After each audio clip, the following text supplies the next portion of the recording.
All right, ladies, welcome to another self-love conversation. My name is Gloria Ward, and here we are again. It is um, International Women's Ooh, Month period, right? And here we are with Miss Donna Marie Johnson. And she said her name means leader. She is a leader. She's an author. And she also is an executive coach. Is that right? yes, ma'am. I am. And tonight she's going to talk to us, mainly about toxic professionalism. And I want to know about that topic because I want to make sure I don't have that. Okay. Yes, Because I think I toxic got an idea. perfectionism. Yeah, I think I have an idea, but I just want to make sure. So if you can, Miss Marie, just tell us a little bit more about yourself and then we'll get into the topic. Thank you so much, Gloria, for introducing the topic of toxic perfectionism. This is a topic I'm passionate about because I'm still going through. I'm still getting past it. And I know how important it is to let that go. I know what it looks like when it does affect you negatively. And I know the things that I've had to do to let it go. And I'm definitely encouraging other women leaders to recognize it. It's really difficult to recognize. It's so insidious. It's like a little, I called it a little demon on your shoulder. You Yeah. might think is an angel Mm, because it seems to be giving you constructive criticism, but it's really not. mhm. But we've been conditioned to receive this unrealistic, uh, these unrealistic expectations of ourselves. And, a lot of times people just, that's just the way they've always been raised, the way they've always been trained. That's the way that things around them and their family structures and their work culture have been set up. And so that's what they've been accustomed to in school and academic culture, um, starting from, you know, being young children until through college. A lot of people just have been around that and that's all they know. And so they don't understand what perfectionism really is until somebody really breaks it down for them. Yeah, and can you break that down for us? Because I'm hearing you talk and I'm saying to myself, I'm just getting real quiet because, you know, I have affirmations on my wall, but my affirmations is be the best, right? Um, see people the way God sees them. But I do have a lot of things that says, become a master at your craft. Make sure that you're good. Make sure that you're this, right? So talk to us a little bit about what this toxic perfectionism is, because I hope it ain't that. If it is, I got that. It depends. Uh-huh. Okay. It doesn't sound like what you're describing is that. And I would say that each woman leader that feels that she um, may have fallen victim to toxic perfectionism, Mhm, she's going to have to evaluate that for herself. mhm, It takes time. It takes coaching. mhm. A lot of people are tapping into coaching to help them dig a little bit more deeply into their own selves and understand themselves better.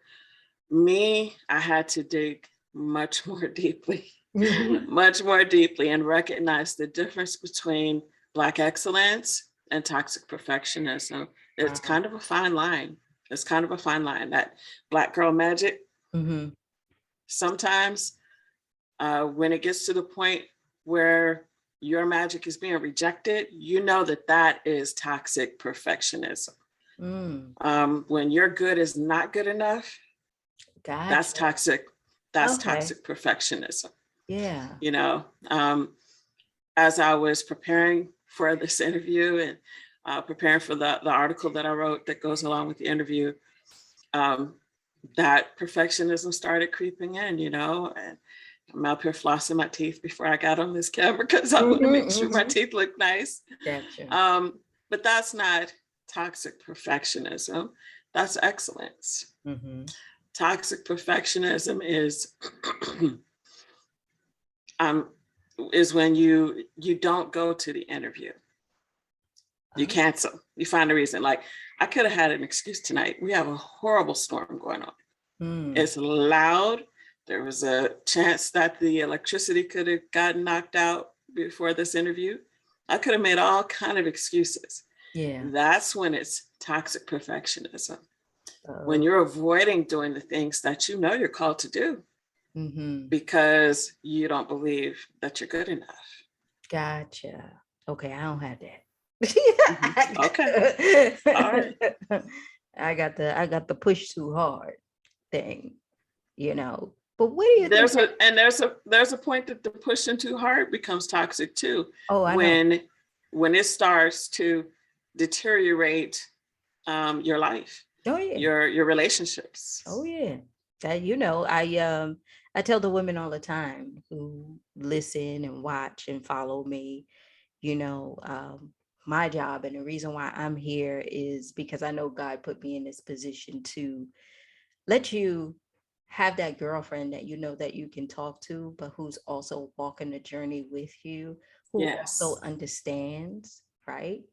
Because there's a lot of things that we go through where people tell you you can't be that way, you can't do this, you can't do that, and I tell them, that's not me. I tell you, oh yeah, I've been there, or I'm there now, right? Or here's my fears, here's my vulnerabilities, right? And I know one of the things for me is every time we bring a lot of coaches on to help us through different things, and one of the things that the coaches always say is, why do you always feel like you're not good enough? And I would say it's not that I don't think I'm not good enough, is I think I should be here when I'm not. And they're like, well, you got to be grateful for where you are, and that's how you will get there, right? Yes. And then I say, well, I am grateful for where I am, but then again, I don't want to be there. So it's kind of like, so it's kind of like, that battle. But I get what you're saying, where, you do all this stuff and then you talk yourself out of it. You have like this thing, like you said, where you don't show up, or, you prepare for this interview. I have had that before where, I don't know, it was never like a job interview, but you know how you told, because I'm also an IT consultant, that you in a room with a whole bunch of people, you're going to be in a room with a whole bunch of people, and you got to do this and you got to be the best. And then it was only that one time I found a way to get out of it, because I didn't want to be in that room. And I missed a big opportunity because of that. And I told myself never again. But I did that. But I know that I did it because I was afraid and I was intimidated because of what people told me. Why do you think some people do it? I know one is fear, but what else do you see as to why people have this toxic perfectionism? One of the manifestations of toxic perfectionism is self-hatred. And there are studies that have shown that there is this, in the social media world, there is this perfect image of women that's set up on this altar for all to worship. And it is completely unattainable for the normal, everyday human being. And you have the real person, you have the fake person. The fake person is unattainable. It will never be attainable. But you got all these real people over here trying to attain that. It's not possible. That's toxic perfectionism.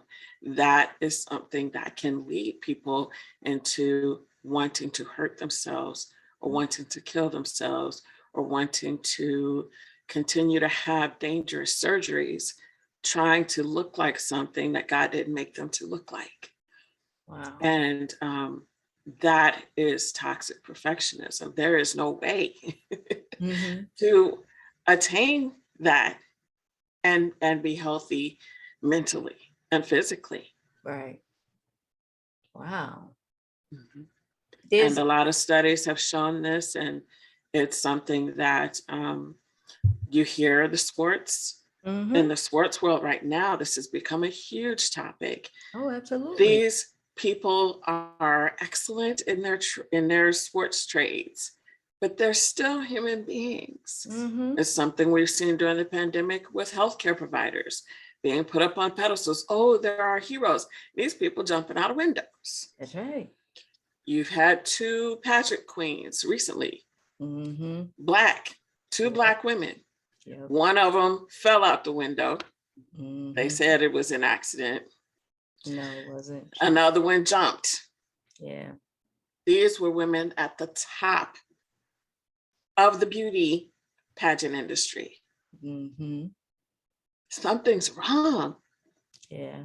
Well, see, Marie, what they say is, and I hear you, is that, oh, she was so, we didn't know that she was suffering from depression, or like Right. Regina King's son, well, we don't know what was going on. I mean, these people had everything. You don't understand why they would do something like that, where Right. they have reached the epitome of, their career, or, his mom was famous, right? So Yeah. obviously you think they have everything, Yeah. right? Not Yeah. knowing that they actually battling within themselves, and they really, like you said, have this self-hatred. And now that I'm listening to you, I'm saying to myself, how many people that I know that do this, but they call it something else, like they hide behind Black girl something else. magic. Yeah. Mm-hmm. Black Or excellence. yeah, that's right. Or It's called a lot of things, yeah. but if you don't drill down for your own personal self, because that's what I had to do. How did you know I you had to was drill in down it for my though? own personal self. It took me a long time to figure it out. I did not understand perfectionism for a long time. I Mm-hmm. heard people talk about it, mention it, but they didn't really explain what it really looked like, Yeah. what it could really look like in a person's actual life. Mm-hmm. They never, they kind of glossed over that. And I think the reason why is because they were battling it on their own. Mm. And sometimes people aren't being transparent. Leaders sometimes aren't being transparent. Yeah.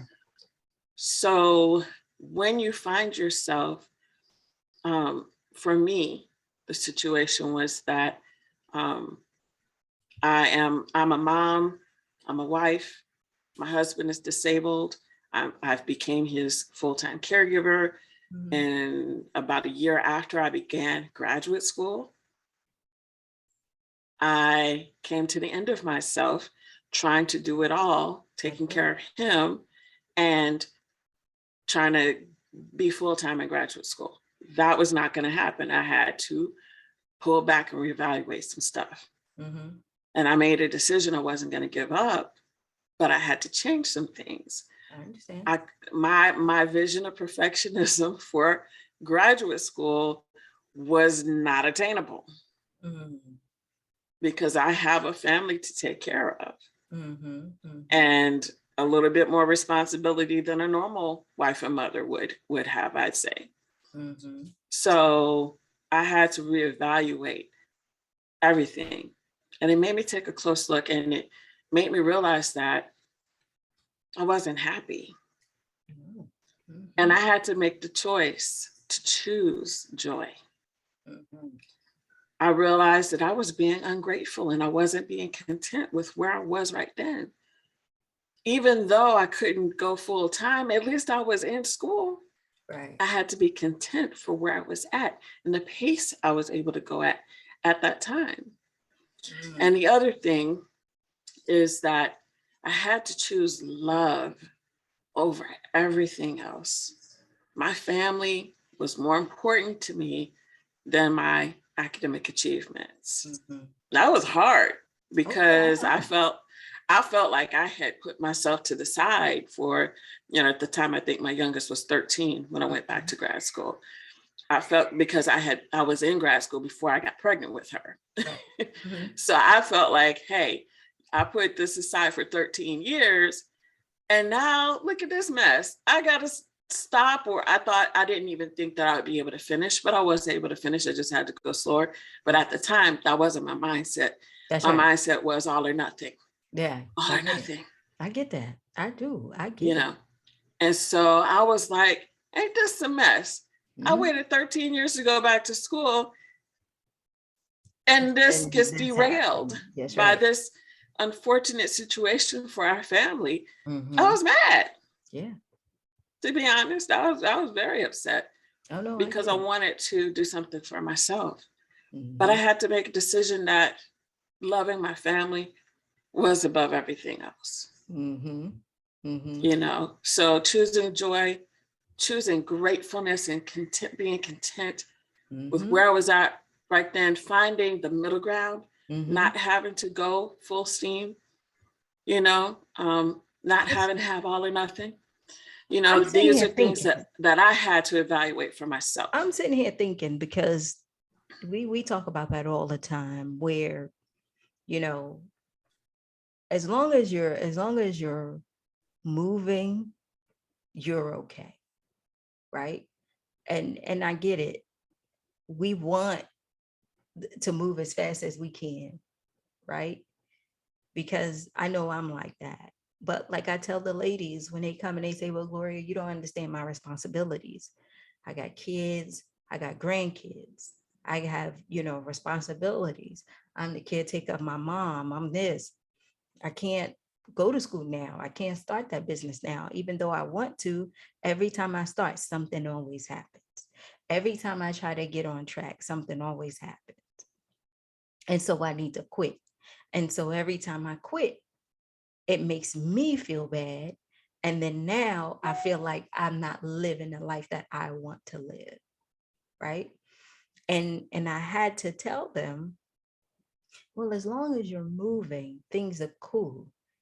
You know what I'm saying? It's kind of like what you said. Be grateful for where you are. Be excellent on the level that you are on Yes, and watch God move you to the next level because your journey is not someone else's journey. And having absolutely. that joy and that gratitude, Marie, is you have to go through it, don't you think? In order to appreciate it. Because when you talk about it to someone else, they hear you, but they don't, right? Absolutely. It's Um, a journey you have to experience. and that's why I was talking about the importance of coaching. Yeah. When you are seeking to go beyond where you're at, you need that support to be able to um, see things more and not just more clearly, to gain more insight into yourself and Mm-hmm, into mm-hmm. your journey. I You agree. need to be able to see things more clearly so that then you can start making a plan that's more realistic. Mm-hmm. I agree You with know, you. a lot of times when we are quitting, it's because we just don't see any other way, so we quit. Right. But if you have someone to help you gain perspective, you may find some other options. I Absolutely. was talking with someone about how when I was a young mother, I chose to quit my job and stay home with my child. That's the only option that I saw. Now I have a different perspective about these things. Mm-hmm. And I would not change it for the world. I'm very grateful I was able to be home with my children.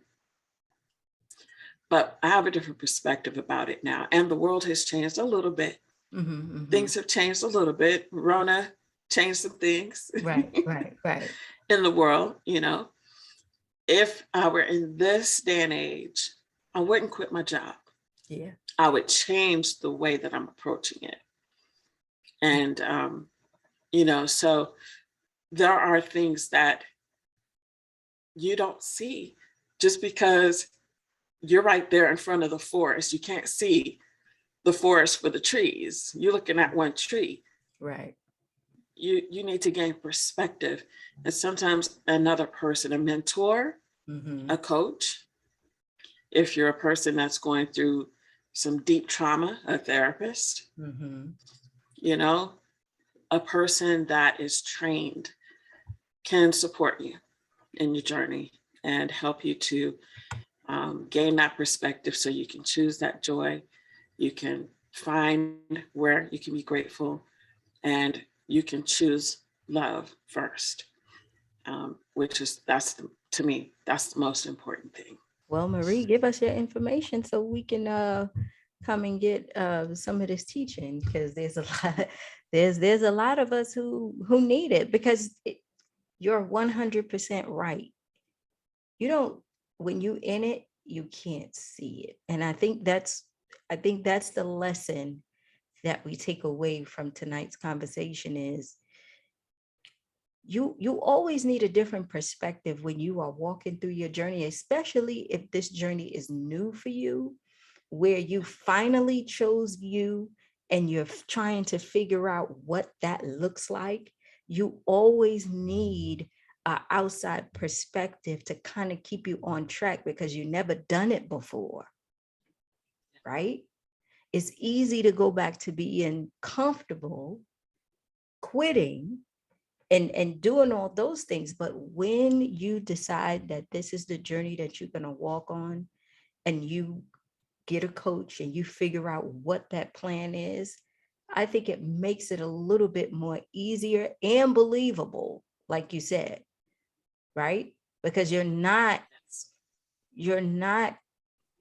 giving yourself these high expectations, which you know is not for you. You're not looking at everyone else and comparing your Yes, situation to their situation and trying to figure out why you're not getting there. And you're developing this jealousy and envy and all these things, right? yes, So yes. how can we find you? Get some of your material so that, our women can start to get on track. Thank you so much, Gloria. So Mhm. my name is Donna Marie, and I have a book. It's called Small Biz, Big Impact, but How? Mm. How Conscious Selfless Servants Impact the World. And this book's available at DonnaMarieJohnson.com. So my name is Donna Marie Johnson. And if you go there, that is actually my Amazon author page. It's an Amazon Kindle book. It's Mhm. available for free if you're an Amazon Kindle Unlimited user. Also, you can find me at authordonnamarie.com. That's my one-page profile where everything about me is there, all my links, all my information.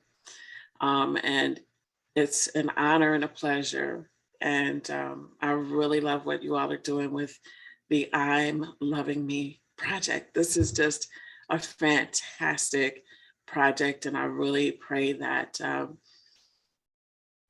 you all are getting a lot of media attention on what you're doing so that these women and these girls who need this wisdom can hear and see and be inspired and encouraged and motivated and prayerfully, maybe even save somebody's life. Mhm. Because I've seen some of the things that you've done, and I think I saw something you did in Atlanta, Yeah. and I live near Atlanta. Mhm. You know, a lot of these women are hurting really bad, and they don't have anybody in their corner. Mm-mm. And what y'all are doing is fantastic.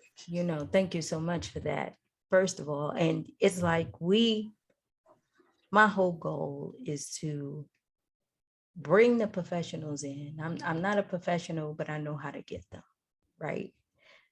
I might not know what you need, but I can expose you to different things so you can figure that out, right? So like I tell them, I'm your best girlfriend who has your best interest, Yeah. right? I'm gonna have fun with you, but we also gonna heal. We also gonna figure out what life is going to look like. And the only way that we do that is having people like you and others who come on and teach us something about ourselves. And then once we recognize those things, we can make a decision to take the next step, because you know what you can't say, Marie? You didn't get the information. You can't say that, Amen. right? You can't say that because somebody came and had a raw conversation with you about some of the things that you might be going through, and you feel it. Yeah. Now, you might want to talk to uh, Donna Marie on your own. You probably want to get her book and send her a message. But the whole point of this, ladies, is recognize and understand that when we have these conversations, if you know that it is something that you are battling with, go ahead and reach out. Go ahead and reach out, because I And promise you, go ahead. every phase of your life is different. That's right. Another part of toxic perfectionism is comparing yourself at 50 to yourself at 20. Right. That's unrealistic. Right. You will never turn back the clock. Right. Not going to happen. It's not possible. But you can be your best you right now. So if you need some help, if you need therapy, get therapy. Therapists can help you heal from trauma.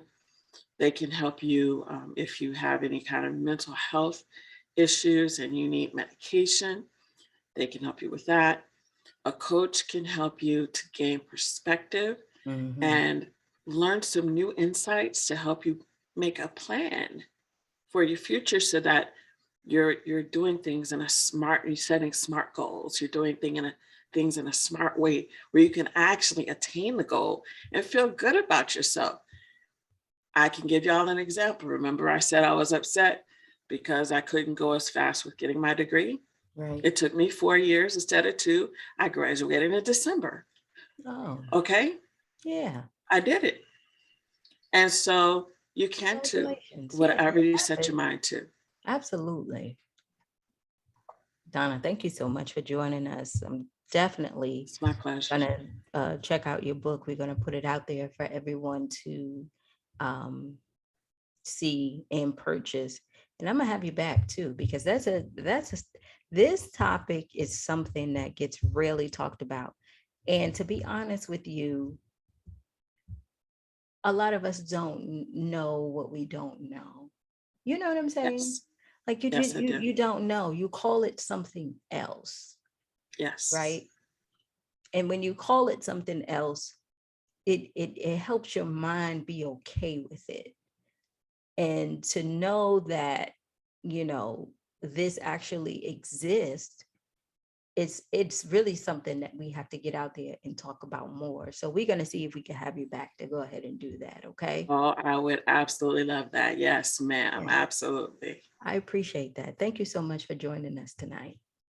All right, Miss Gloria. All God right. bless you all, and thank you again. All right. You have a good night. You too.